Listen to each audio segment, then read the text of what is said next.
In 1991, I worked the night shift at one of the most expensive hotels in Chicago. I carried bags, opened doors, smiled at rich strangers, and disappeared before sunrise. Most nights were predictable. Then the woman in white arrived. She stepped out of a black car during a thunderstorm at exactly 11:47 p.m. No luggage, no umbrella, no driver waiting. Just a white coat, red lipstick, and eyes that looked like she had already lived 10 lives. She walked to the front desk and said, "I need a room for 7 nights." Then she looked at me, and my life changed forever. Her name on the register was Elena Vale. Maybe fake, maybe not. She paid cash, thousands of dollars. Requested room 1708, one of our private corner suites overlooking the city skyline. When I escorted her upstairs, I noticed something strange. No perfume, no jewelry, no suitcase. The room was silent except for rain hitting the windows. I handed her the key. She slipped a folded bill into my hand. $100. In 1991, that was more money than I made in 2 shifts. Then she said softly, "If anyone asks, I was never here," and closed the door. The next night, at exactly midnight, she came downstairs. Always alone, always dressed perfectly. Sometimes black silk, sometimes cream-colored dresses, sometimes gloves. She sat in the corner of the hotel bar beside the piano. Never drank more than 1 glass of champagne. Never finished it. Never spoke to anyone except me. I would bring her drink. She would ask one strange question each night. "Do you believe people can start over? If you had money, would it make you free? Can someone disappear and still be remembered?" I was 23 years old. I didn't know the answers, but I wanted to keep hearing her ask. On the 4th night, Chicago was hit by a snowstorm. Roads closed, flights canceled. The hotel lobby emptied. She stood by the giant windows watching snow fall over Michigan Avenue. I brought her coffee. She smiled for the first time. It nearly ruined me. She asked, "Have you ever wanted a completely different life?" I laughed. "Every day." She studied me carefully. "Good," she said. "Then you understand me." We talked for 3 hours about music, Paris, bad fathers, beautiful lies. She knew things wealthy people know, but hated all of them. When the piano player left, I asked if she was lonely.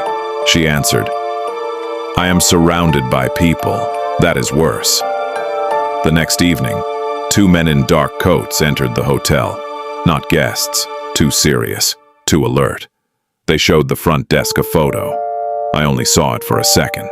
It was her. They asked if anyone named Elena Vale was staying there. Management said no. I said nothing. That night I knocked on room 1708.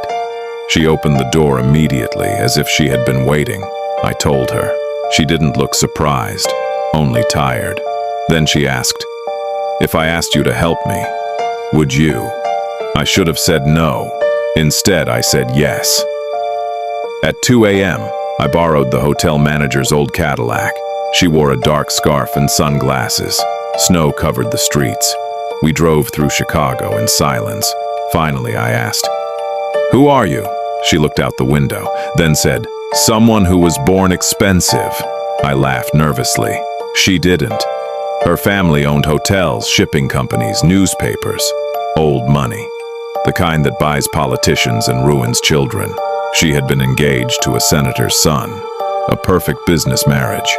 Instead, 3 weeks before the wedding, millions of dollars vanished from family accounts. And so did she.